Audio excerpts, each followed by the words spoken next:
With COVID-19 restrictions around guests in local hospitals lifting, St. Luke's welcomed back its volunteer programs. But a majority of those volunteers that were around before the pandemic, they have yet to come back. Tristan Lewis joins us live outside St. Luke's in downtown Boise tonight with what this means for operations at the hospital. Tristan? Yeah, from working in the gift shop to helping families in waiting rooms, St. Luke's has a wide variety of volunteer opportunities. And those programs did go away during the pandemic, even forcing some staff members to help take over some of that workload. But the hospital is bringing those programs back, but they do need some help. A couple days a week, this is a very interesting place. You'll find Alexandra Manning in the gift shop at St. Luke's Boise.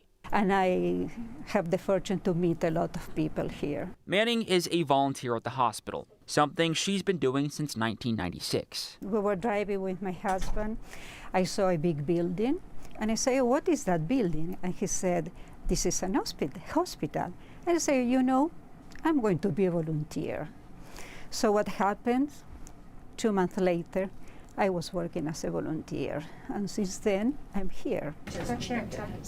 Her desire to give back keeps Manning coming back every week over the last 25 years. I am a very positive person, so I transfer my positivity to either the patient or my co-workers, other people I know. But when the pandemic hit and St. Luke's had to suspend volunteer services, we did what we had to do. That positivity faded away. The volunteers were not here for almost 2 years. Jennifer Davis, St. Luke's Director of Volunteer Services, says to cope, staff help fill in at places like the gift shop. She says they're now trying to roll all the volunteer services back slowly. It has been amazing. It feels like somewhat normalcy. It's just great to see their smiling faces, and I know the departments appreciate their support. Before the pandemic, more than 500 people volunteered at the health system.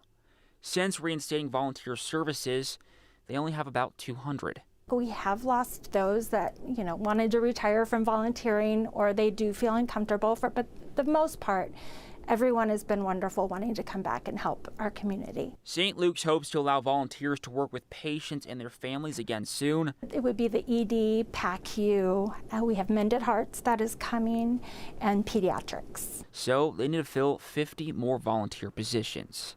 Be a volunteer is something very rewarding. Manning and others who love giving back encourage people to do the same. You are giving, but at the same time, you are receiving a lot.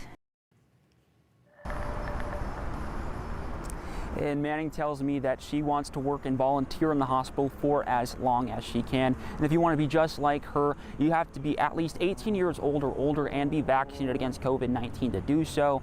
And we have all the links and information. Help sign up and more information on volunteer opportunities on our website, ktvb.com. Morgan, Brian. Like she said, very rewarding as well. well. You get out of it a lot more than you put into it. And maybe it's just the fact that they just didn't really realize that they were opening these services up. And so this will be the way to get those people back in play. Right. All right, thanks, Tristan.